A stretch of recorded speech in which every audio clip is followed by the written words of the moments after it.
This figure has returned 600 days later. Oh, we grana, we mini bong, and welcome back to the Justin Network. Today, we're going to be looking at the Transformers Legacy Evolution Nacelle. And you might be wondering, well, why are we looking at this Legacy Evolution? What does that intro that you gave us mean, huh? What are we talking about here? So yeah, we're talking about Nacelle. I hope that's how you say his name. He's not in any media enough that we can, hear it be said to know exactly how it's pronounced, but Nacelle's what we're going with. And, yeah, Legacy Evolution, right? Voyager class. But it's a brand new figure. Kinda. Sorta. What? Yeah, y'all are questioning what we're talking about. You're confused. So this figure did initially come out 600 days ago. It's actually going to be more of an odd number than that now. But came out around the time Legacy Evolution was in its peak, right? And then they decided, earlier this year that they were going to do a reissue of this figure. So then it goes on pre-order on Hasbro Pulse. You order it and come daggum 6 months later, basically, and he's finally here. It's crazy. I was so surprised at how long it took for this pre-order to get to us, especially since it's not like a new figure, it's just a reissue. It's even the same box, you know what I mean? I was very, very surprised, but there must have been some kind of a big demand for this character to come back, or for this specific toy to come back, I guess I could say. And they were just like, we gotta release him, even if we don't have a bunch of extra ones sitting out there in the old storage. We gotta just produce a whole bunch of new ones, I guess, then, so we can go ahead and get him out here for everybody to have because they want him. So I just want to say this ankle is crazy. So it can do all that, and it can move in all kinds of different, you see that angles? It's kind of weird.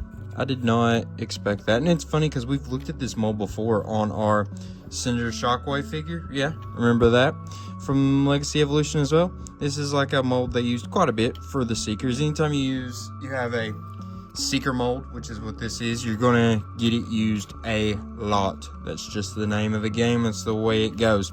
This back, by the way, actually looks pretty freaking good, especially for that time frame. There's almost nothing back here that you don't want to be looking at besides that right there. All the rest of this look like it's supposed to be like that. That is very, very impressive. One thing I do want to see, I was trying to figure out, is it just me, or does this head not spin? I don't think it spins. That's crazy. He has no movement in his head. That's pretty wild. And can he spin all the way up the hip? If you can get all this backpack bits out of the way, he could, but I don't know exactly if they're going to be able to get out of the way enough to do so. And one thing I do want to say that I'm not super loving, and I don't want to say he's loose, but his joints, when you hit one of them in a certain weird way, it feels like it takes a lot to get it exactly back the way you want it, because it's just so, I guess you could say posable, but that's a happy spin to put on it, you know what I mean? So I don't know, a little frustrated by that so far with this, but it could just be because I'm recording this late. I'm really tired. So we do want to go ahead and check here.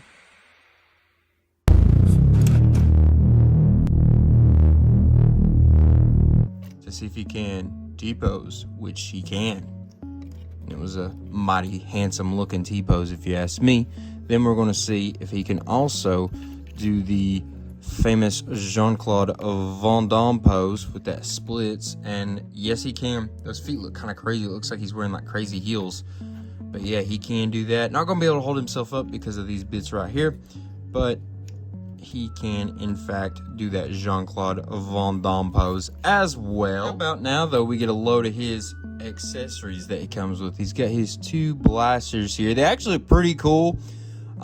Here's what's really funny, right?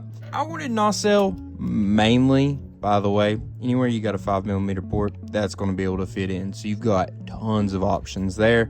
But I really wanted Nacelle because I feel like it's going to look better. We'll do one in each. Because I kind of read his, I looked at him and I was like, oh yeah, Cybertronium. Tetrajet, very cool, obviously. We'll see that in a minute when we transform him. But I read his little bio, right, of what he's like. Did a little research. So this guy, I do think it looks more seekerish to have him on the sides than to have him holding. But that's obviously up to you. You do whatever you like. But I did not grab him because he was red, white, and blue. I actually didn't notice that.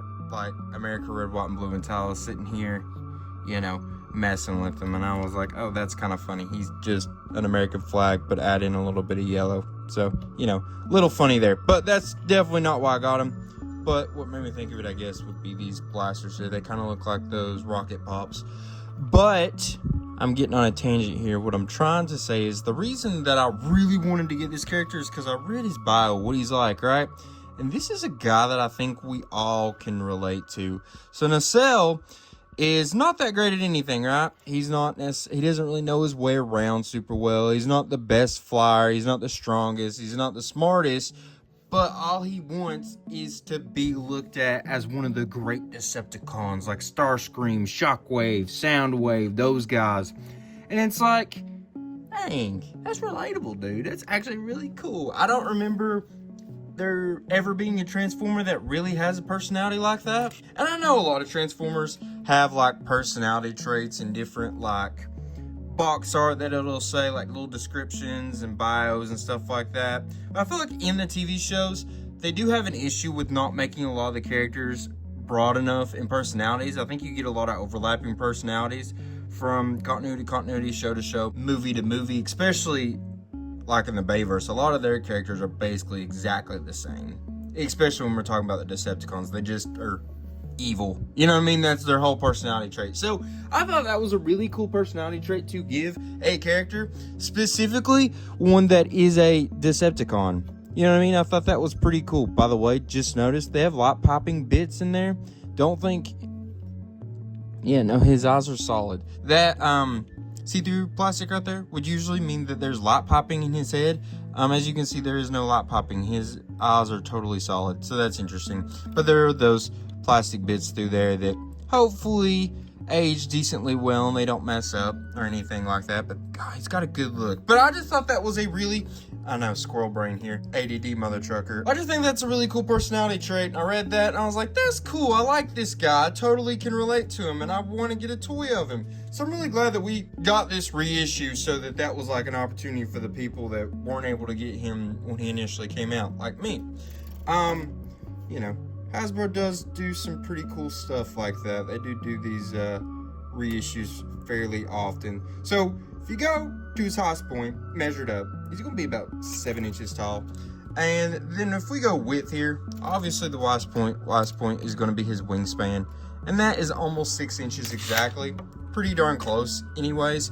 But yeah, this is, man, I just am really liking this. I think his colors are maybe a little eccentric looking for some people. I get it. But for some reason, I think especially in person, not as much on camera, not as much on video, but in person, his colors are just really nice. They just really pop. And they've got a real, like, almost G2 look to them. Remember how in Transformers G2, they just took a lot of the toys and gave them crazy paint jobs? It feels like that, sort of, but not obnoxious like a lot of them did. This just gives a really, really good look to it. And I guess I'm going a little too in-depth right now. This would be stuff we should be talking about in the rankings, but I'm just a little impressed right now with this figure, and it's on my mind, so I'm wanting to say it. But let's go ahead and get him transformed so we can see that alt mode, see if it's gonna live up to what we've seen so far with this bot mode. By the way, I was looking at the instructions real quick while I was trying to transform him, but before I really got going, and it almost looks like they have his wings like that instead of like this. I think that looks a little bit better, a little more uniform. The other way looks a little too, I don't want to say wild, but just not, I don't know. It's almost animalistic.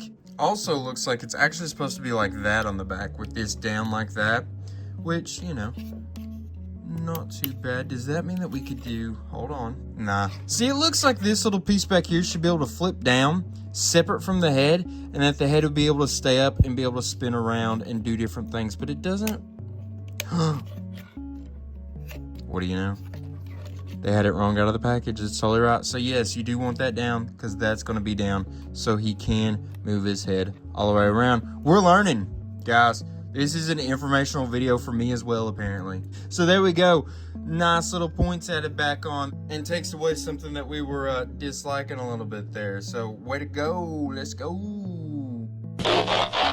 So here's Nacelle transformed into his Tetrajet alt mode. And one thing we have learned here, well, you all didn't learn, but I learned, and I'm going to tell you, is not only can I not read words, apparently, I also can't read pictures, apparently, either, because this took way longer than it should have. And it was just because I looked over like 1 or 2 steps. And that's very, very unfortunate because it's literally just pictures. There's no words in the instructions, and this just took me way too long because of that. Oh well, there is a lot of tabbing, and I don't like tabbing, but we'll talk about that a little bit more later. So, this is the Tetrajet. I do like it. I do think it's missing some red. His bot mode had quite a bit of red in it, and I think it's a little unfortunate that the only red you get is from up and under there, which that's not even like something that you even really want to be looking at. You know what I mean? Like, this is kind of like stuff you want technically to be hidden. So it's a little weird that there's like no red, because I do feel like red was a pretty dominant color in his bot mode. So there should just be red, I don't know, maybe on his wings painted somewhere, or through on his nose part right through here. I don't know. But right through there, you see that's like the cockpit, I guess you could say. It's a little bit of a clear plastic there that's got that yellowish gold color to it. You got some nice little gray bits that's painted on. This was the front of his chest. I think it's funny that they do this a lot with the Seekers. This part right through here was supposed to look like a fake cockpit, when it's obviously not, because that's the real one. It's just a funny thing they do with Seekers a lot, no matter what mold you have with them. But the back here looks really good. There's not really anything here that's like, man, you don't want to be seeing that. You know what I mean? I just think that he could have been helped out a little bit more on this bit.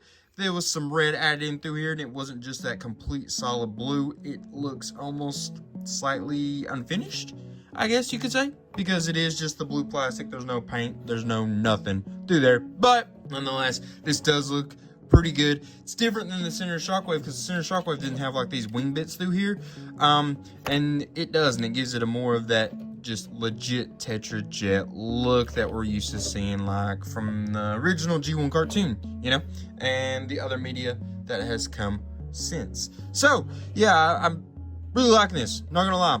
I've been pretty fairly impressed with this figure so far. How about we do a little measurements though? See how long he is, and measure wingspan, which is going to look like it's pretty close to, I don't know, 4 7/8 perhaps. If we measure his length, we're going to be looking at about 6 inches, maybe just a tad over.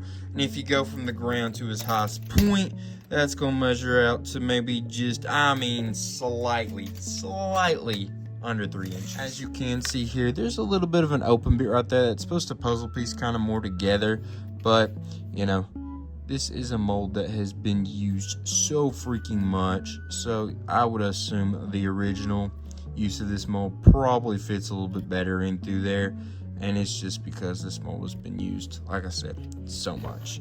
And we do want to go ahead and look at weapon storage, because he's absolutely got it, right?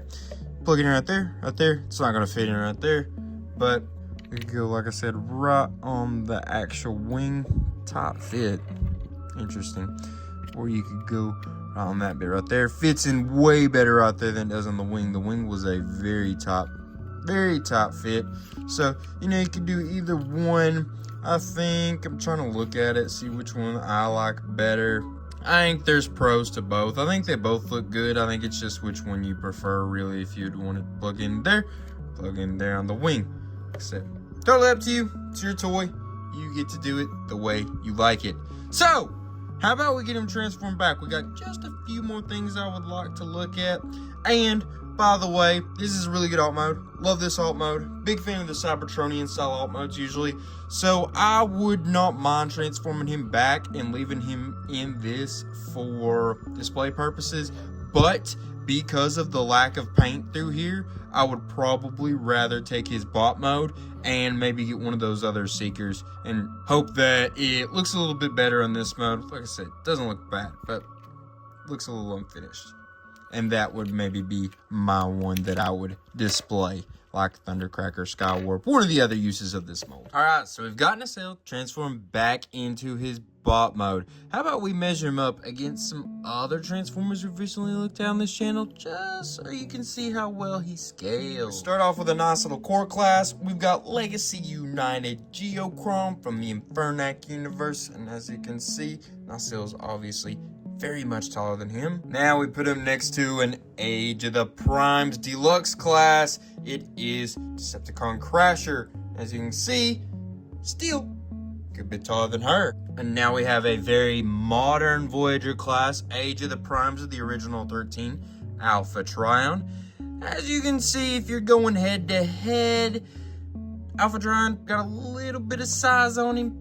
Not a whole awful lot, but there's a slight difference. For the most part, though, interchangeable Voyager class heights. And speaking of wanting to be a great Decepticon, here is your leader class, Age of the Primes of the original 13 Primes, the Fallen Megatronus. And as you can see, pretty good size difference there. It's over a head taller, and that will have it with the scaling. How about we look at the rankings now? Alright, when we're doing rankings on this channel, we always start off with functionality. Functionality is about the accessories, accessory storage, the articulation, and posability of the figure. In this department, I decided to give him a 7. Genuinely, you could maybe even argue an 8. You had 2 accessories here. They're nothing crazy. They do look pretty cool, but like I said, they also kind of look like a rocket pop. Don't know if that's a good thing or a bad thing. Some people may go either way with that. I don't know, but they got pretty good accessory storage in both modes. Considering you got multiple different places you could put them. You know, that's pretty good, and they don't look out of place either way. You also can pose pretty decently. These feet are a little funky, and it takes a little bit away from how stable he is. Sometimes he'll really want to lean, and you really got to mess with his feet to make it not be that way. So, you know, a little unfortunate there. That articulation is pretty good, though. He can't open up his hand, but he can spin the head. He's got a spin right there. He's going to be able to do some nice little stuff around his knee. He can spin right there. Feet has quite a bit of movement in it. He can spin all the way around at the hip, but it does get caught on the backpack. Not sure there's a real great workaround on that. I guess if you maybe took these parts off, which it does in the transformation, come back, move like that, you could probably spin all the way around, but that just seems like a lot just to spin his waist all the way around. So, you know, like I said, it realistically could maybe be an 8. I'm gonna go with 7. That's probably just depending on the day and how I'm feeling. Coin flip, you know what I mean, which one I would go with. Next up in rankings, we have transformation. Remember, transformation is all about how easy is that transformation process? Is it, you know, too overly complex? How fun is the transformation process to do? And does it feel creative? So this for me was his weakest spot. I'm not gonna hold it too low. I'm giving it a 6. I think that I'm going to put a little bit on it of the fact that I got maybe a little cocky since I've messed with this mold before. I thought that I could just transform it kind of easily, and then I ended up missing steps, and it caused a whole big rigmarole of a rolling snowball effect. So, you know, that's partly on me, I would say. But I do still think there are issues with the transformation. I didn't like how this bit works. It's loose. A lot of that is probably the mold, like how much it's been used. Not an issue with the earlier ones, so you can't really hold that necessarily against it. I didn't love the way it worked. Didn't love all the tabbing in. I thought the way the arms worked was kind of interesting, and I would almost say interesting in a bad way. It just seems a little funny the way these open up. You put that in there, then you got to put this part of his arm in there as well. I don't know, didn't love that. It was like something, I guess you could say, kind of creative, but felt more tedious than exciting, maybe. You know, it was like, oh, we're doing something kind of different. it's not like crazy different, but it's different, but it's like kind of different in a bad way where it's just like, do we really have to deal with all that? You know what I mean? The feet are decently creative, the way they all work into turning into like the jets and things like that. The cone, that's a pretty cool creativity how that worked. I don't know, maybe you could give them a 7 because it is rather creative in certain senses, but I do think a lot of it is kind of tedious and annoying to deal with, so that's kind of why I went with a 6, but you know, to each their own. And then last but not least, we go with appearance. Appearance is based on how good do they look in the bot mode, how good do they look in the alt mode, and how well do they portray the character they're supposed to be looking like, which is, by the way, Nacelle. Figured out how to say his name. Nacelle is an actual thing. I thought that was such a weird name to give a transformer. It's not. It's because it's like a piece of an aircraft, a nacelle. That's how you pronounce it. So, fun. Figured it out eventually. But yeah, Nacelle, based on his IDW comics appearance is kind of what we're going for. And then the alt mode, you know, that original Tetrajet G1 top look is what we're going for. So, it looks really good in the bot mode. Really good. I love the back. I think that's crazy how well they covered all these bits up. You know what I mean? In the sense that, like, nothing I see here is something I shouldn't be seeing besides right in here where my thumbs are at. But other than that, it looks really good on the back. It looks real good. And then on that alt mode, like I said, looked pretty good too. The only real issue I had was, you know, on the top there that it felt like it was a little unfinished just because of only that blue coloring, which could have been an easy fix in my opinion, but it's whatever. And the bottom was kind of but I do love the Tetrajet design, so I am a little biased for it, I guess you could say. But like I said, this paint application, this color scheme looks very, very nice together. And you know, you would think red, white, and blue, that's an easy combination to look good, but you throw a little bit of yellow in there and you're like, that would maybe not work, but it works pretty well here. I like it. So, you know, that was pretty good. And he does look like IDW Nacelle quite a bit. You know, he's basically just a seeker. So just make him look like Starscream and give him the right colors and you've got it, basically. You know what I mean? So it's not too hard on that, in my opinion, to just make him look like Nacelle in the comics. I'm having a hard time saying the name now. It's gotten to the point where I've said the name so many times. I'm like, is that the word? Am I saying it right? You know, like when you say a random word, propaganda. Propaganda. You know what I mean? You said enough. Do it for me right now. Pause this video and say a couple times, or quite a few times, real quick, and you're going to be like, wait, am I saying that word right? You know what I mean? That's kind of what we're getting with Nacelle now. But anyways, though, thought that was really good. Really liked it. I think 8 was a good grade to give it there. That's his strongest outing.